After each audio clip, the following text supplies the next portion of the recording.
Bem-vindos ao Vox Talk, seu bate-papo de negócios e tecnologia. Estamos aqui hoje com o Alcides dos Anjos, CEO aqui da Voxel Consultoria de Sistemas. Eu sou o Márcio Rodrigues, arquiteto de soluções, e vocês estão no Vox Talk.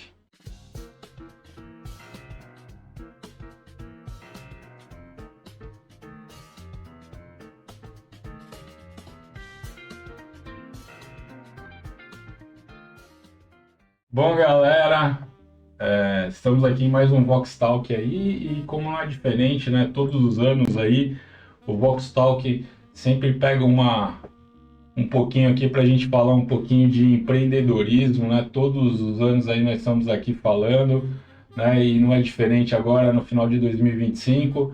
E para isso, né, a gente está aqui com o Alcides e a gente vai falar um pouquinho, né, Sidão? Qual que é as dificuldades, né? Como que é empreender no Brasil, né? E, pô, você mais do que nunca é um dos caras aí que sabe muito bem o que é passar por isso, né? Bom, obrigado, Márcio, primeiro por estar aqui, para poder conversar aqui com esse pessoal aí que sempre nos acompanha aí já há mais de quase 2 anos, um ano e meio. Não, aí, né? fizemos 2 anos de Vox Talk. 2 anos de Vox Talk, né? Uhum. E queremos crescer junto aí Sim, com a Voxel, né? Porque claro. a Voxel vai fazer já fez 38 anos. Então, quando se fala em empreender, eu acho que a gente já apanhou bastante, dá para colocar muita dica aí para vocês. Sim. Mas como você falou aí, empreender, cara, eu sempre penso assim, que empreender é você pegar uma vontade, pegar uma ideia, algo que você tem em mente e tentar transformar isso de fato numa empresa. Sim.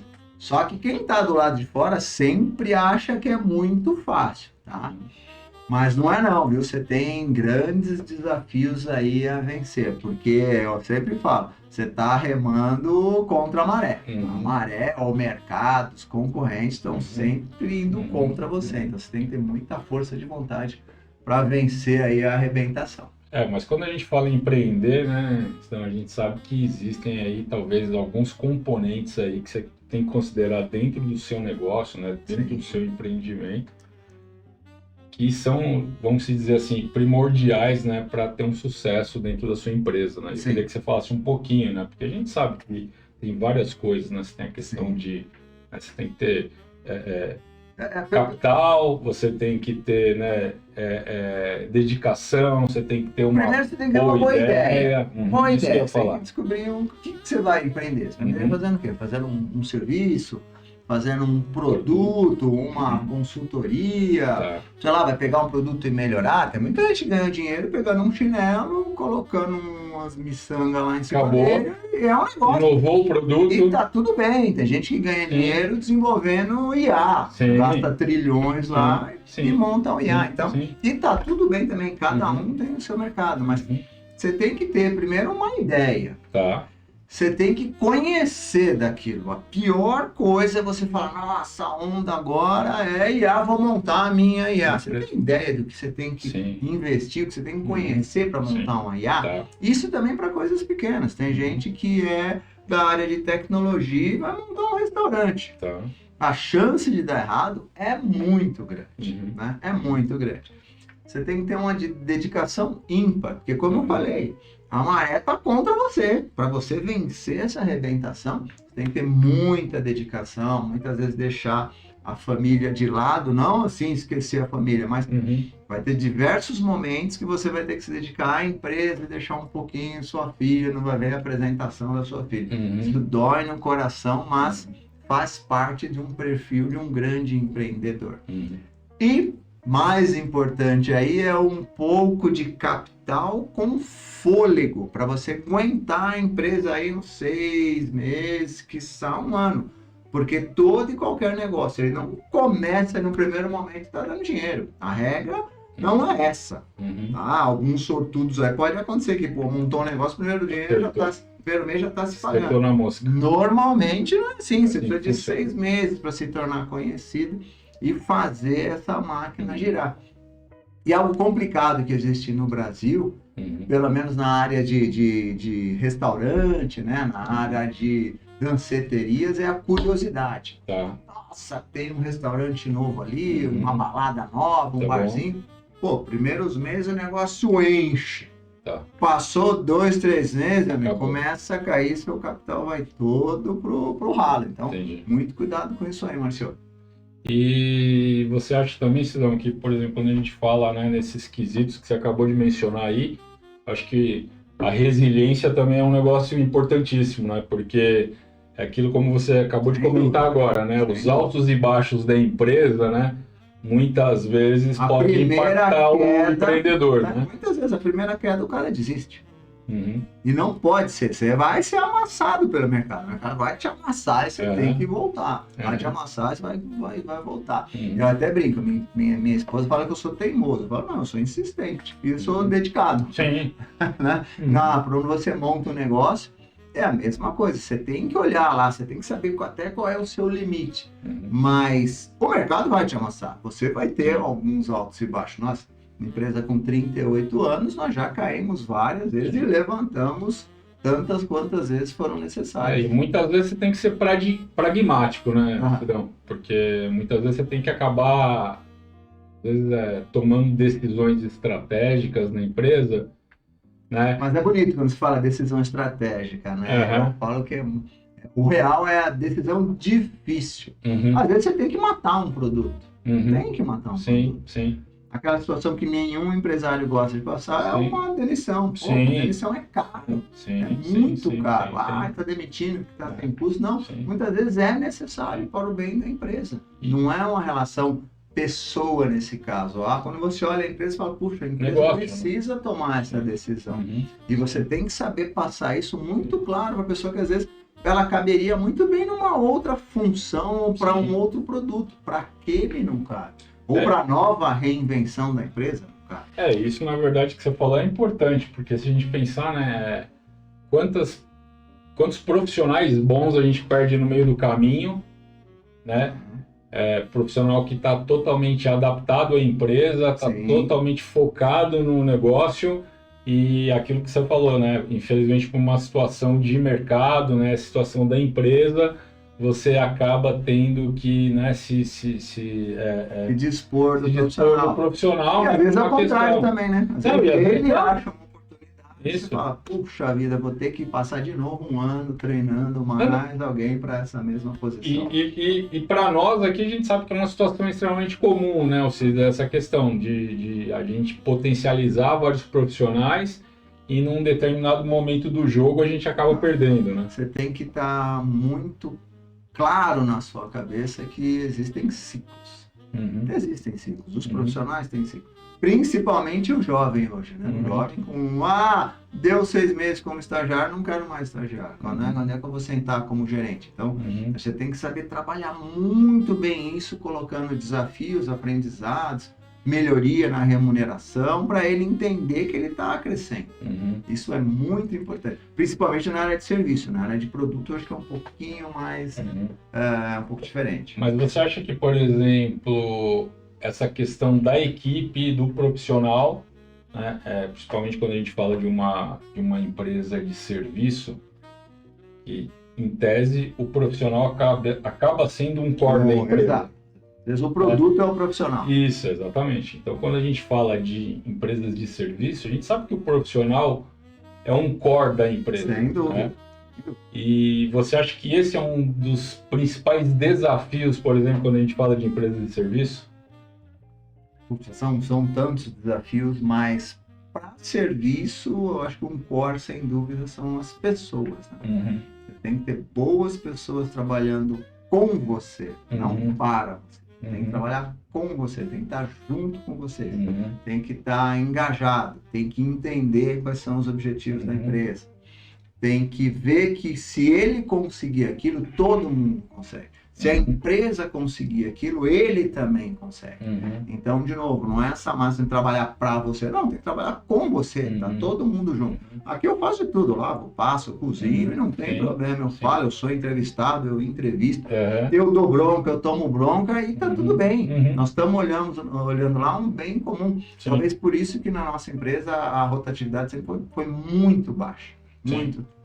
Profissionais aí de 15, 20 anos e algumas vezes saíram porque de fato pegaram uma oportunidade gigante agora com a vinda, né, de se trabalhar remotamente para o mercado exterior. Isso é um grande desafio que a gente tem, que nós brasileiros temos para vencer. Correr com com dólar é difícil. Sim, principalmente porque, né, a gente sabe que a questão do trabalho remoto era uma coisa que quebrou fronteiras, né? A gente sabe que tem muitos profissionais em diversos países que hoje estão trabalhando de maneira remota. E exatamente por essas questões que você está falando, né? A questão de remuneração, você poder receber uma moeda muito mais forte, né? Então tudo isso acaba impactando talvez na hora do profissional tomar a decisão dele, né? Qual a melhor empresa que ele vai trabalhar. A grande questão aí é o que é que você, empresário, empreendedor, vai fazer para lidar com essa situação. Tá? Para reverter, para melhorar, para conseguir travar o seu profissional contigo. Então, sempre tem desafios aí, Márcio. E quando a gente fala em empreendedor, né, Sidão, a gente fala assim, pô, em ter a minha empresa, né? Vou virar um empreendedor, vou ter a minha empresa. E aí, às vezes, na mente das pessoas, o cara fala assim, pô, beleza, vou abrir uma empresa de serviço onde eu vou prestar um determinado serviço, uma determinada área de negócio. E, pô, beleza, vou prestar meu serviço, vou me monetizar, vou receber por isso, né? Mas, muitas vezes, as pessoas não têm ideia, né, do entorno burocrático que a gente tem em torno desse processo, né? Principalmente quando a gente fala de governo, fala de impostos, né? Esse é um ponto... Eu acho que esse é um ponto, talvez, que acaba, de uma certa forma, aí para os jovens empreendedores aí, né? Acaba se tornando, né, um dilema, né, e muitas vezes um susto, porque a hora que o cara começa a ver os impostos, o quanto de encargo ele tem que pagar da empresa dele, o cara fala, poxa, realmente, será que isso foi um ótimo negócio que eu fiz, abrir a minha própria empresa? Acho que tem dois sustos aí. Primeiro, quando a pessoa está acostumado lá na CLT, que lá, dia 30 e dia 15 o dinheiro está na conta dele. Independente do que aconteceu com a empresa, o resultado, se o fornecedor, se o cliente pagou ou não pagou, se deu certo ou não deu certo, ele é funcionário e é o direito dele e tá tudo bem. Só que quando você passa pro outro lado da mesa, não é tá tudo bem não, você não vai ter aquele seu dinheiro no dia 30, você não vai ter no dia 15. Ao contrário, muitas e muitas vezes você tem que pegar do seu bolso e colocar. Por quê? Porque quem tem o direito e vai receber de fato é o funcionário. Você, como um empreendedor, você tem o ônus e o bônus. Nesse caso daí, é um ônus, você tem que bancar. Então, o primeiro ponto é esse. Quando você vê que não está garantido a sua receita nos 2 dias, você como pessoa física. E a outra, de fato, é o governo. Quando você vê que boa parte do que entrou, você fala, opa, beleza. Aí quando chega o DARF para você pagar, você fala, beleza, pô. Então tem aquela máxima, né, que o governo é sempre um dos sócios que mais leva ao lucro da empresa. Isso é uma verdade. Você tem que saber trabalhar muito bem com o governo, né, para, de fato, se manter na lei, deixar seus encargos, seus impostos todos, suas taxas todas pagas e fazer com que, de fato, sobre alguma coisa. E esse sobrar, às vezes, você fala, pô, sobrou esse mês aqui, pega, transforma para pessoa física e sai gastando. Quem garante que o mês que vem vai ter essa mesma performance? É verdade. E muitas vezes você tem essa sazonal. Você ganha 2, 3 meses, fica 3, 4 meses sem ter dinheiro. Só que todo mundo só enxerga o quê? Aquele mês que entrou. Nossa, entrou isso, o cara tá zilionário e tal. E aqueles outros 2 meses que não entrou nada e seu custo é o mesmo. Então, olhar muito bem essa questão de fluxo de caixa e governo, porque o governo, para mim, ele está bem ali próximo do seu, não do fluxo de caixa, mas do resultado. E o resultado do governo está dele.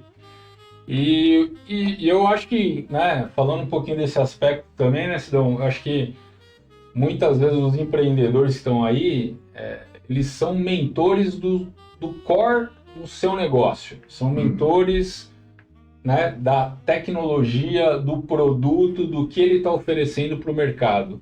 E muitas vezes eu acho que essas questões burocráticas, fiscais, né, e tudo isso que a gente está falando, muitas vezes, né, é aconselhável o cara ter um contador, né, para poder te ajudar e te esclarecer, né, em vários momentos durante o processo de vida da sua empresa. Um contador e um advogado são imprescindíveis para você conseguir crescer, tomar boas decisões e, de fato, melhorar o seu lucro, né? Porque muitas vezes você tem que fazer jogadas contábeis. Não é jogada, não é um lado pejorativo. É entender de fato qual é melhor lucro presumido ou melhor lucro real. Você tem que tomar decisão ali. E às vezes você tem que analisar todas as planilhas, todas as despesas, ajustes que eu falo, pô, vale a pena melhorar. Às vezes você aumentando uma despesa, você ganha mais. Sim. Por incrível que pareça, às vezes é isso que acontece. Então tem que ter sim a figura de um bom contador do seu lado e muitas vezes também um advogado. É extremamente importante. E ainda mais porque a gente está falando de Brasil, né, Cid? Então aqui a gente sabe que as leis, né, elas mudam constantemente, então a gente sabe que hoje vale uma coisa, amanhã vale outra. Não vale mais, não, mas pior que isso. Pior que isso. A gente já teve esse tipo de problema no Brasil. Até o passado é incerto. Então nós tomamos decisões no passado baseado na lei da época. Passado 2, 3 anos, a lei mudou e foi retroativa. Não, para o ano passado ou para o ano atrasado mudou. Mas como mudou na época era assim, não quero saber. Tá. E aí eu sempre me prendia muito num livro antigo, já tem, nossa, não consigo nem chutar, uns 25 anos atrás, acho que por aí. Tinha um livro que falava como fazer uma empresa dar certo num país incerto. Tá. Então, um livro vermelhão assim, tinha vários casos, sei lá, 30 casos de empresas que tentaram se estabelecer no Brasil e tinha os casos que deram certo e os que não deram. Então, aquilo sempre me referenciou muito aí para algumas decisões que eu vim tomar para frente. Mas voltando no contador, tem que ter ali o contador do lado, né? Ele vai ter que ser seu parceiro lá, vai ter que apertar ele, que ele tem que te trazer ideias importantes. Ouviu, contadores? Inclusive aí, o ano que vem já vai mudar todas as leis. Já começa a unificação de imposto e a gente já está lá correndo com o software que faz a emissão da nota, já está consolidado para emitir a nota correta, você tem que pagar, não está no custo, não tá? Qual é melhor? Vale a pena mudar agora a sua forma de tributação? Tem que falar com o contador, tem que falar com um advogado tributarista aí, tem que estar bem assessorado. Legal. E Sidão, mudando um pouquinho agora, eu queria falar um pouquinho também daquela questão da teoria, né, dos 3 P's que a gente sempre conhece, né? Produto, processo e pessoas, né? Queria que você falasse um pouco disso também, né? Até um programa lá, esqueci o nome, o programa do... Nossa, me fugiu o nome dele agora. Ele contratava as pessoas, via lá as pessoas, qual era a empresa da pessoa, né? O negócio, pequeno negócio da pessoa, toda vez se ele investia ou não. Shark Tank. Não era o Shark Tank. Não era o outro, era o Paulo Souza, não lembro. Era um americano lá, e ele sempre pegava as empresas e analisava o quê? Pessoas, processo e produto. Me fugiu o nome agora. O sócio. O sócio, exatamente. Porque são 3 grandes núcleos que você tem que saber. Não adianta você ter um ótimo produto se todo o seu processo em torno dele não funciona. E as pessoas é que fazem com que esse produto apareça. Então, essa tríade aí de produto, processo e pessoa é importantíssimo aí para o sucesso da empresa. Isso é muito interessante mesmo, né? Que nem você estava falando. Eu acho que muitas vezes o empreendedor ele tem a ideia, né? Acha um produto e sem o restante, né, que você falou, na questão do processo, a questão dos profissionais que você vai envolver dentro do trabalho dentro da sua empresa, né? Muitas vezes são primordiais, né, para o sucesso do negócio. Né? E aí, puxando até um pouco mais para o lado teórico, usando aí pesquisas da Franklin Covey, são que muitas empresas não falham na estratégia. Às vezes a estratégia, o produto, é sensacional. Eles falham na execução. E quem é responsável pela execução são as pessoas. Você tem que ter umas pessoas corretas ali, dedicadas, comprometidas com você, não trabalhando para você, para fazer com que de fato aquele plano dê certo. Então, você pode pegar o mesmo plano para 3 empresas, para uma dar errado, para outra fica meia boca e para outra pleno sucesso. As pessoas é que fazem a diferença. Então a execução é importantíssima. E Sidão, e agora falando um pouquinho, né? Que dicas você daria aí para o pessoal que está vendo a gente, né? Os jovens empreendedores, o pessoal que está realmente, talvez aí para 2026 aí está pensando, poxa, essa é a minha hora de empreender, vou abrir meu próprio negócio, vou ter meu produto, ou vou prestar o meu serviço, né? Me fala aí, fala alguma dica de ouro aí, Sidão, que de repente seria importantíssimo aí pra gente estar passando aí pro pessoal que tá assistindo hoje o nosso Vox Talk aí. Difícil essa pergunta, assim, a gente não tem bola de cristal, mas falando um pouco da minha trajetória, eu acho que o meu grande diferencial foi conseguir me cercar de ótimos profissionais. Eu não sou um especialista em CAD, não sou um especialista em MDM, não sou um especialista em cibersegurança, mas eu consegui me cercar de ótimos profissionais, onde a minha destreza foi o que eu tenho que fazer para tirar as amarras para que esses profissionais consigam trabalhar bem. Como você tinha falado lá, pô, a parte política, a parte de governo, pô, se eu colocar um profissional que sabe tudo de cibersegurança, mas a preocupação dele é, pô, qual é o imposto que vai pagar na nota, será que eu tenho que pôr IPI, ICMS? Ele vai perder o foco. Sim. Então eu tenho que conseguir colocar uma proteção, não Uma é uma redoma. blindagem, não é uma blindagem, não é uma redoma, porque é importante saber, né? Todo mundo tem que ter o conhecimento. Mas não é a responsabilidade dele. Sim. Então ele sabe o que está acontecendo em torno dele, mas que está amparado. Então ele consegue focar em resolver um problema de deduplicação de um MDM, em resolver um problema de um sistema, de um grande cliente que caiu, de conseguir resolver um problema de logagem dentro de um SAP. Então você deixa ele de fato dedicado ao que ele sabe e começa a criar outros braços, porque um tem que complementar hoje o outro. Então, graças a Deus, a gente sempre teve grandes equipes, boas equipes, onde o conhecimento de um complementa o outro e não compete. E um vai passando a informação para o outro. Numa boa, um trabalhando com o outro, não um trabalhando para o outro. Não tem, a gente tenta trabalhar de forma bem paralela aqui. E graças a Deus funciona. Então, para mim, uma grande dica de ouro, quando se fala em 3Ps, em dedicação, em grana, todos são importantes, mas quem vai trabalhar? Quem vai trabalhar com você? Para mim, isso daí faz total diferença. Muito legal. Sidão, eu queria agradecer aqui você, né, por esse tempo aqui seu aqui no nosso Vox Talk, né, falando aí pro pessoal que está assistindo a gente, os jovens empreendedores, o pessoal que está pensando aí em empreender a partir de 2026, né, e, né, continuar falando aqui que, pô, é muito importante, né, tudo isso que o Alcides, né, comentou aqui com a gente, todas essas orientações que são extremamente importantes aí, saber que muitas coisas são extremamente importantes para o seu negócio, mas eu acho que uma que você deixou extremamente evidente aqui é quanto mais você subir o nível dos profissionais que trabalham com você, o nível de qualidade, enquanto você tiver um time totalmente, né, ligado aí e trabalhando em prol da sua empresa, do seu projeto, né, a tendência é sucesso, né, Sidão? Eu falo assim, não perca seu sonho, vá atrás do seu sonho. Não é fácil, você vai ter várias pedras no caminho, você vai tropeçar, mas vai levantar. Tem que ter resiliência, tem que ter vontade.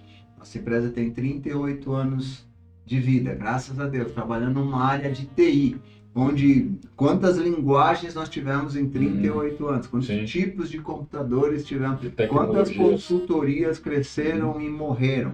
Hoje me fala uma empresa nacional, 100% brasileira, que tenha 38 anos. Então, nós tivemos que nos reinventar muitas vezes. Então, às vezes, nós estamos com um projeto lá, total sucesso, mas eu, como gestor, como empreendedor, eu já estou desenvolvendo aqui uma nova vaca leiteira. Não é deixar. Você vai investir naquela e vai criar uma outra aqui até ela virar uma estrela. Então, não perca seu sonho. Continue lutando, batalha que dá certo. Mas, sabe, vai ter que apertar o cinto, vai ter que ficar alguns dias sem receber, mas com dedicação, com bons profissionais do lado, com bom produto, com boa vontade, você consegue vencer. É isso aí, galera. E esse aqui foi mais um Vox Talk. Segue aqui abaixo nossos contatos. Não se esqueçam de se inscrever no canal, ativar as notificações e dar um like aqui nesse vídeo para ajudar a gente. E até o próximo Vox Talk.